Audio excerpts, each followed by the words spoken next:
Carlsbad, People, Purpose, and Impact, an essential podcast for those who live, work, visit, and play in Carlsbad.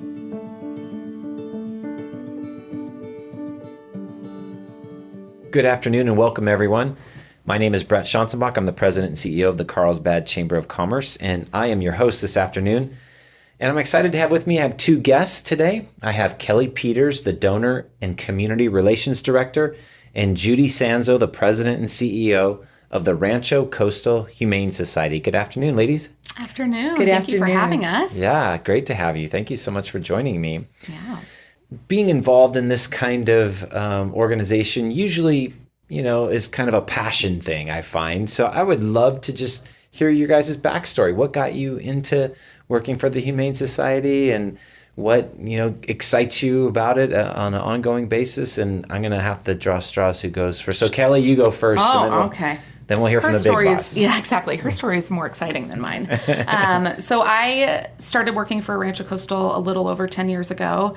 I came across my passion after I was actually an intern at KUSI News. Oh, wow. Yeah, and so I was doing teleprompting and script writing, and every single time we had an Adopt a Pet segment, I would get in trouble because I would literally get away from my post. I would even stop teleprompting, which is not good for the news hosts, the anchors. And I would leave, and I would go down and play with puppies and kittens. I could just imagine they're like, "Where's Kelly? Yeah. Wait, what? I don't know what to say. Right? What's next?" And at that point, I was thinking, gosh, I'm just an intern, so I can really do what I want. That's the terrible college part of me. Gosh. And so I realized I really should probably switch gears. I worked there for a little bit longer, and I loved it there, but I realized that there was a bigger passion that needed to be integrated into my daily job. So I started volunteering at Rancho Coastal Humane Society about 12 years ago, and I never left. So that's basically what happened. I graduated from UCSD,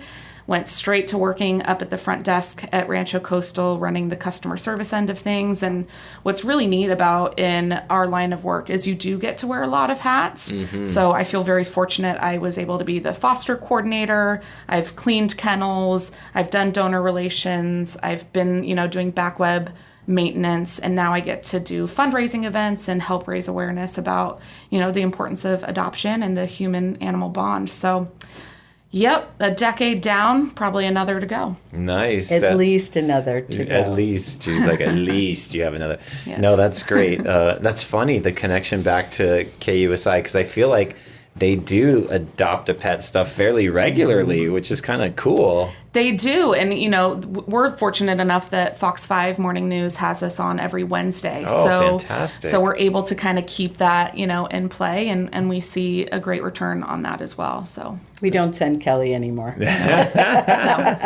That's funny. I feel like having myself through my previous chamber and this chamber, my engagement with the local media, those two that we just mentioned are the most community-oriented news outlets we have in San Diego by far. Fox 5 and KUSI. They just are always out in the community wanting to connect, which is great. I think the other thing is that it's a happy story. It's Yeah, good news. yeah. And you need to temper that with what's going on in the world today. So true. Yeah. So if you can see something squishy and wiggly-tailed, why not? Something furry and Yeah. friendly and yeah, for sure.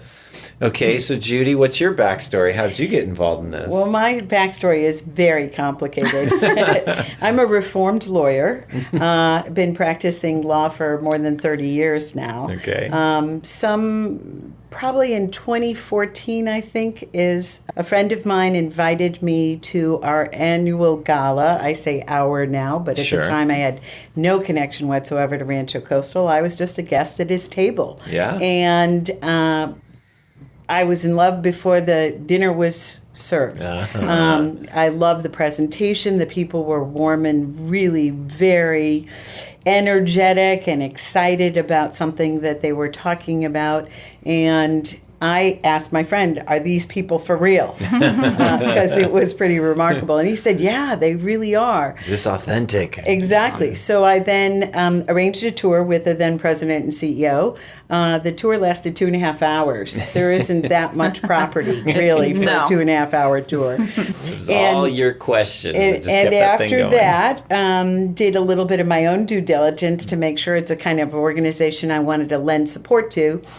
Sent a contribution, joined the board of directors, and when the president and CEO made a decision to leave Rancho Coastal, a larger role in a family-owned business, he actually asked me if I would take his place. Wow. Which was pretty remarkable because I had a very active civil and criminal law practice. Wow. And thought, no, not so sure. The rest of the story is pretty simple. That night I told my husband that this conversation had taken place, and he said, you said yes, right? And I said, no, I told him I needed to think about it. He said, oh, you're such an idiot. And the rest is history. So I've been with the organization about 4 years in the role of president and CEO, and another 4.5, almost 5 years serving on the board. Serving on the board. Okay. Wow, that is very interesting. Isn't it? From the courtroom to out on the playground with the animals, Which has right? been great for us because, we have a little bit of a lawyer background, and she can really look through those contracts for us. Yeah. So it's been a helpful tool. I can say almost everything that you do in the role of running an organization like ours is going to require some business acumen, for some sure. legal awareness, and just a good sort of solid rudder on what the right thing to do is. Yeah. And those are the decisions we've been making together. For sure. No, that's great. So as I was looking through kind of the history of the organization, it looks like, if I have this right, it started in 1960 in Encinitas by Maria Lloyd. Maria K. Lloyd, that's right. All right. We were talking off air before we started that it feels like it's fairly dog-centric. However, my research shows dogs, cats, birds, goats, sheep, a burro.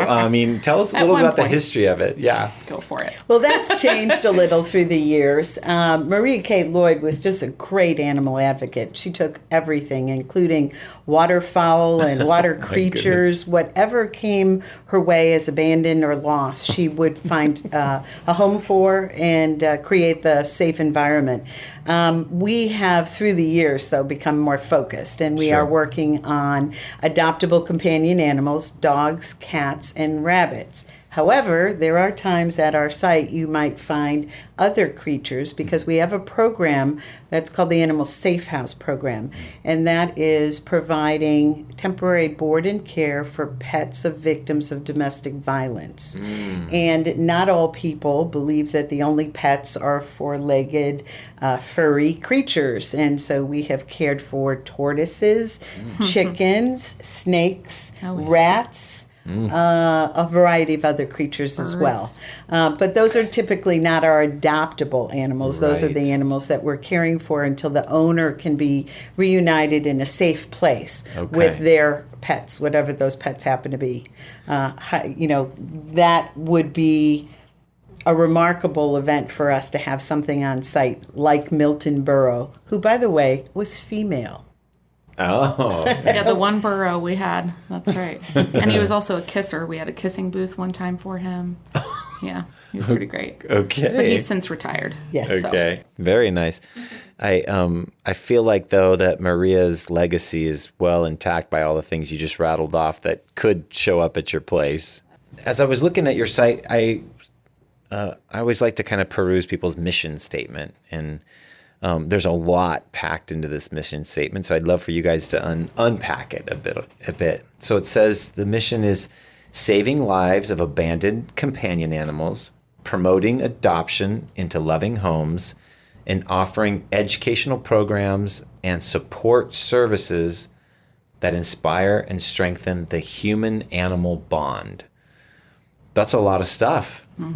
We're very busy. Yeah. So tell us a little bit about, you just talked a little bit about saving lives of some abandoned or, companion animals that are going through challenges. But, and you've talked already about your passion for promoting adoption. What are the educational programs that you guys do? Yeah, so I mean, I think that's the beauty of Rancho Coastal is it's far beyond just adopting out animals. It really is making sure that we, are taking care of the humans as well. And if people have animals in their home, our goal is to keep them in those homes if we can. So one of our big programs that we started many years ago was our community pet food bank, which is really focused around low-income families if they're in need of financial assistance and they can't afford, to care for their pet. We have a pet food bank that they can go to every Saturday from 9 to 11 a.m.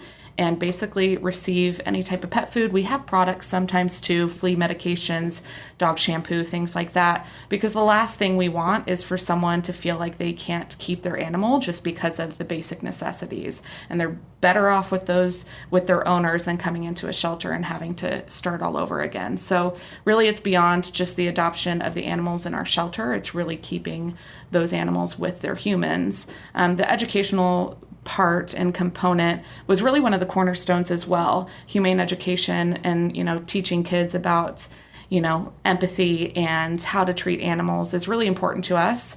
And so we have a great, robust humane education program that is run by Lizzie Hart. And we do everything from birthday parties to spring, summer, fall camps where kids can come in. We have a kids community service program where kids come after school from, I think it's high school, right? Yes, high school? They are high school students. High school students and get some community service hours. But, it's not just playing with the puppies and kittens. They, really immerse themselves in learning how to, sort through donations and see what we need and cleaning water bowl dishes and food dishes. So a little well-rounded experience that goes beyond, just the adoption of animals. I'm sure you have stuff to add because just Lizzie Hart's been with us 19 years. Yeah. That's a pretty strong testimony to the integrity of that program. Absolutely. And it's very diverse. We continue to add more. We just added a little program called Happy Tales, where on a Friday, a youngster, someone 12 or under, could come with a parent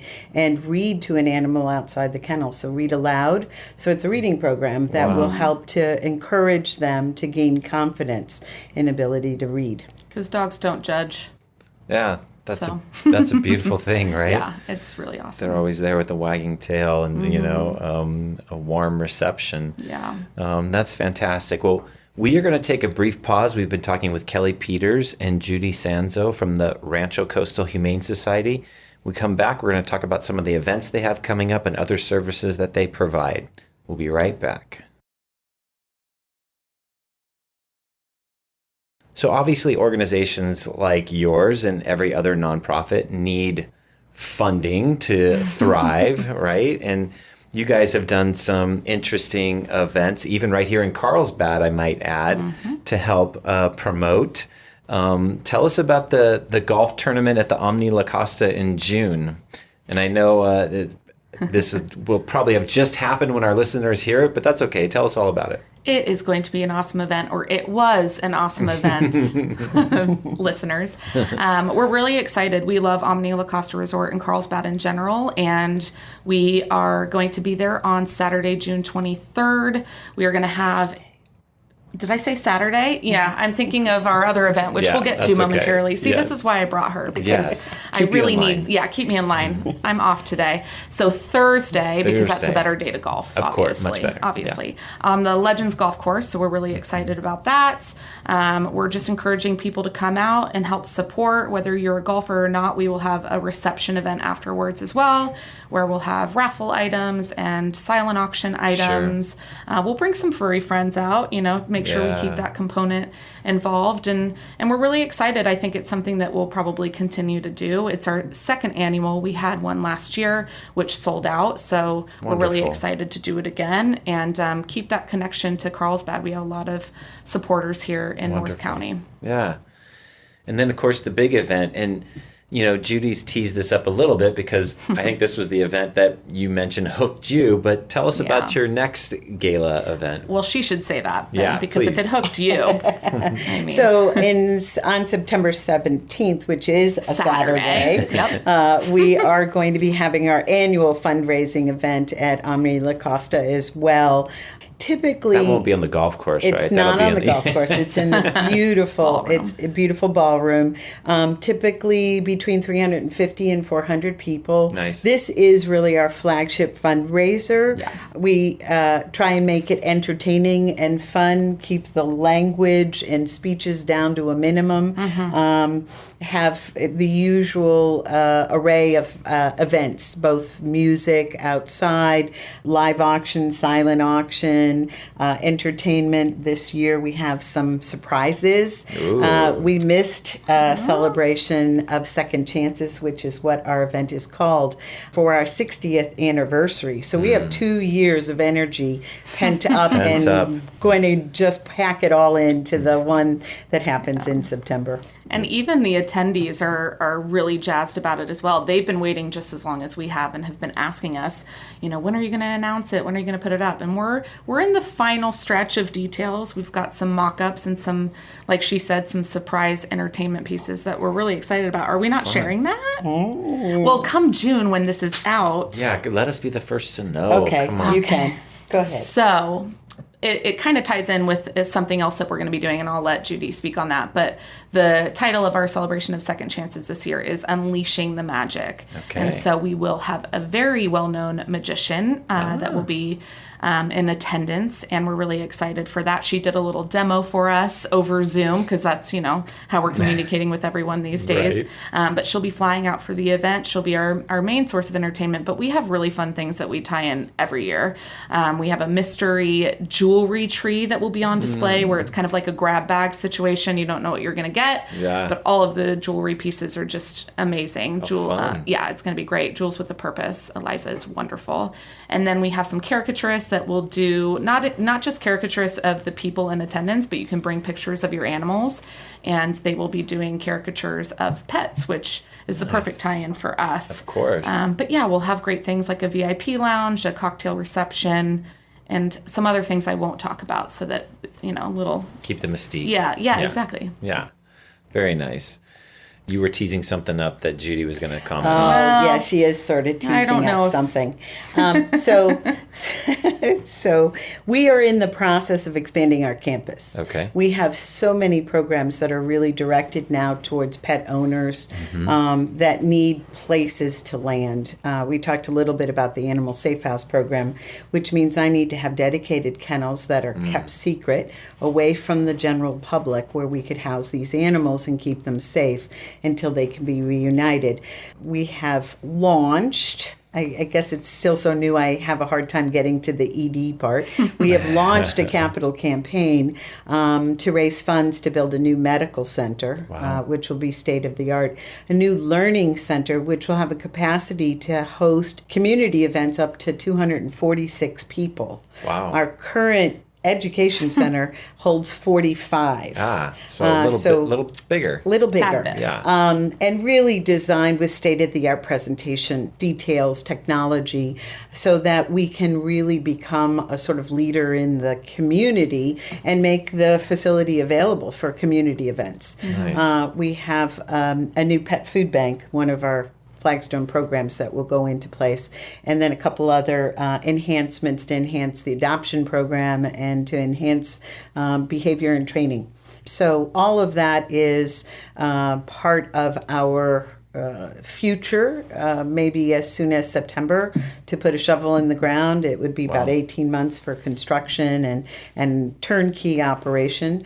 It's exciting, and the reason why the tease occurred is because Unleashing the Magic is riffing off of the campaign, which is called the Campaign for Second Chances, Unleashing Pausability, P-A-W-S. Pausability, I Pun like intended. it. Pun intended. That's so we're great. unleashing a lot of things at Rancho Coastal.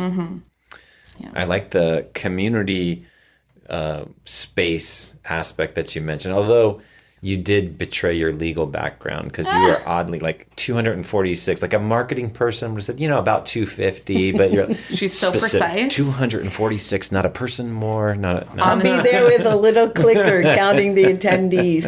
But it's really important because in this North County community, there are very few places that could accommodate that volume of people. And we're excited about that. We are really hoping to bring in training programs, community awareness programs, and civic groups to help broaden knowledge about what's happening in our community, and also to offer opportunities for them to learn more about animal welfare. Yeah, that's great. Now, I did see a video on your website that I don't think we've gotten to at all. No, it was curious, and so I'm curious if it's still a thing. And it was called Animal Camp. Is that still a thing? Yeah, so touching on that was through our humane education program with Lizzie. Yeah, animal camps are the offered in summer, spring, and fall. Okay. Which is 6 years is when you can start doing that. A little bit different than the kids community service program. You can be 6 years or older. We do it to about 12 years old. So it's one of the educational components, and that one's fun. We even bring in outside presenters, so even if like reptiles and things like that we don't have on site to tie it all in together. Wildlife. Yeah, it's really neat. Fun. Very cool. So, question, and I'm asking for a friend now. So the pet adoption stuff. So first of all, I should be very clear and upfront. I'm a cat person, not a dog person. We don't consider them second-class citizens at Rancho Coastal. But we have a challenge. So I live in Vista. We have a dual challenge. My son is allergic to cats, so we can't have them indoors. And where we live, we have coyote problems. So we've trained. We did a really good job with our kitties, and at night they stay in our garage for the night. And we've trained them because they know when like the food's going to be available. So they come in and they know, and then they're in for the night to keep them safe. And then once the sun's up and it's, okay, then we let them out and they go hunt the gophers and the mice and be cats and stuff. But just, as happens, unfortunately, last week, one of our cats got hit by a car. Oh, I'm so sorry, Brett. Yeah, it is, they're like a member of the family. It was really, really rough. So we're kind of in the mode of looking at getting another kitty. Mm-hmm. But so how does the adoption stuff work for you guys? Most of the places I feel like I see, we're not really eligible because we can't keep our cat indoors. Like they're like, okay, you can only adopt a cat if you're going to keep it indoors, and they'll like microchip it and all this stuff. And they're like, oh, that's not really us, so we shouldn't do that. But I was just curious if that's pretty standard. Yeah, that's pretty standard. Yeah. Not going to lie. Yeah. But, we do look at things on a case-by-case basis, too. And what about building a catio? So like we would try to, sit down and chat with you, talk to you about what your lifestyle is like, what you're looking for, and the reasons behind exactly what you're saying. You're allergic to cats, but you love cats. Maybe we'll try to find you a Sphinx where it can stay indoors, a hairless cat. Or building a catio off of, your home or something like that. It really is a weird situation. But I've heard of situations where people have had indoor-outdoor cats that, come to us and say they want to relinquish, but they also want their cat to have that flexibility.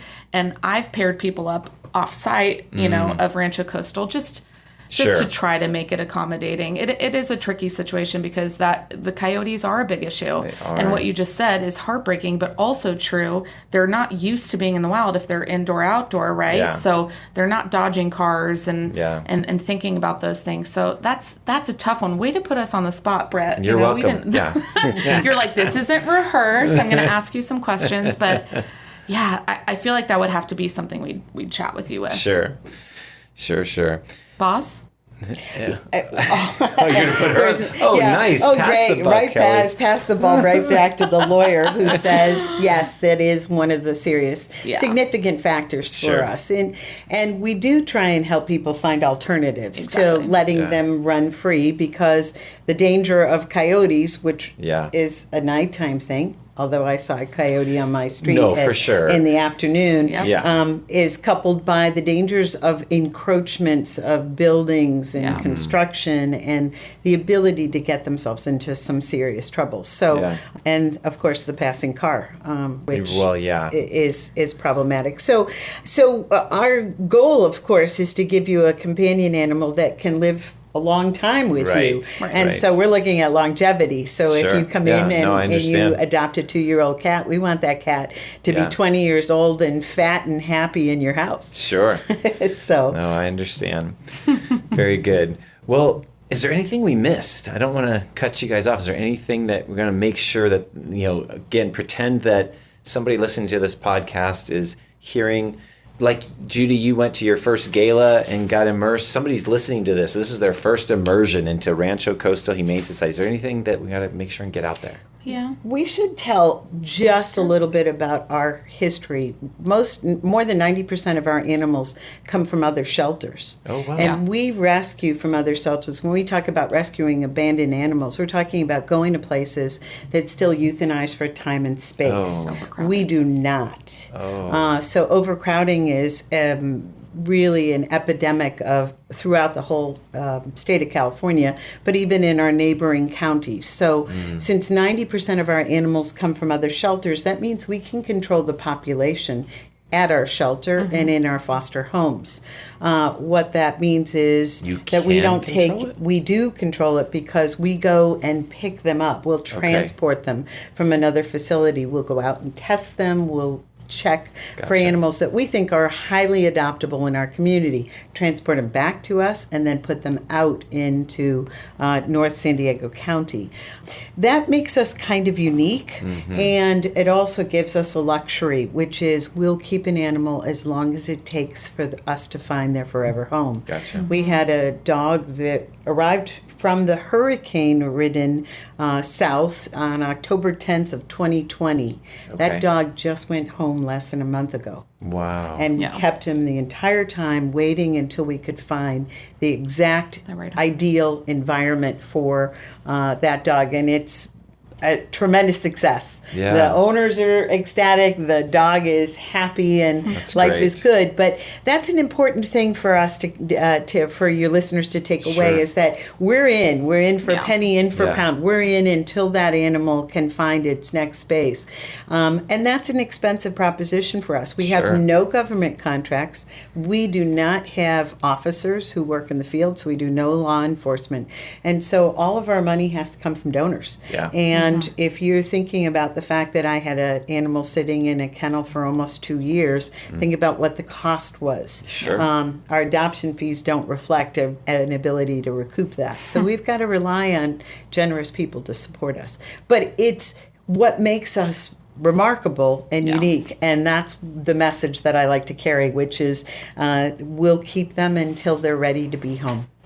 And to just kind of piggyback off of that, we're so fortunate that we have such a large volunteer base. I mean, we have maybe 48 staff members and close to 400 volunteers. And really that is a testament to everyone being on board with our mission and wanting to help with these animals. And, we're not even limited to the space in Encinitas. That's why foster homes are so important, and foster volunteers that can take animals and put them in their homes, which also teaches us and shows us a lot about how an animal truly would be in a home environment. Because, when you come to the kennel, they're stressed. I mean, Yeah. I would be stressed too. And Sure. so we can tell a lot more about, the proper homing that the animal needs in the long term. So, yeah, we're really lucky the backing that we have from everyone. And also to piggyback off of that, a good way to kind of keep in line with that is the stories are never ending. Like that, she's talking about one dog in particular, but that happens a lot. And people get attached to these animals and want to follow their stories.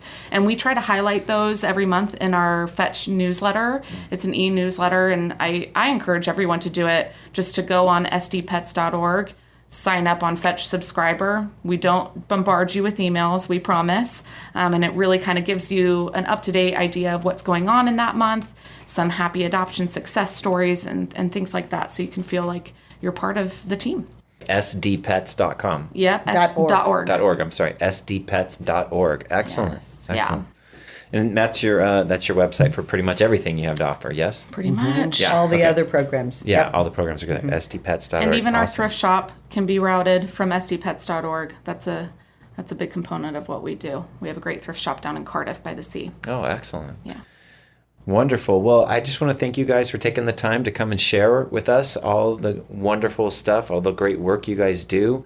Look forward to learning more and hopefully have some really great Carlsbad events. That's right. We'll see you in September, right? Yeah, in September. Sounds good. Okay. Thanks, Brett. Thank you. Thanks for joining us on our Carlsbad People, Purpose, and Impact podcast today. If you enjoyed it, please hit the follow button on wherever you get your audio. And please tell a friend. We would love to hear your feedback, which you can share at carlsbadpodcast.com. You can leave us a review, ask a question, or leave an audio comment, which we can play on the show in the future. And that's all we have for today. Can't wait to see you next time on Carlsbad People, Purpose, and Impact. And remember, share some kindness today. It's free, creates goodwill, and makes you feel great.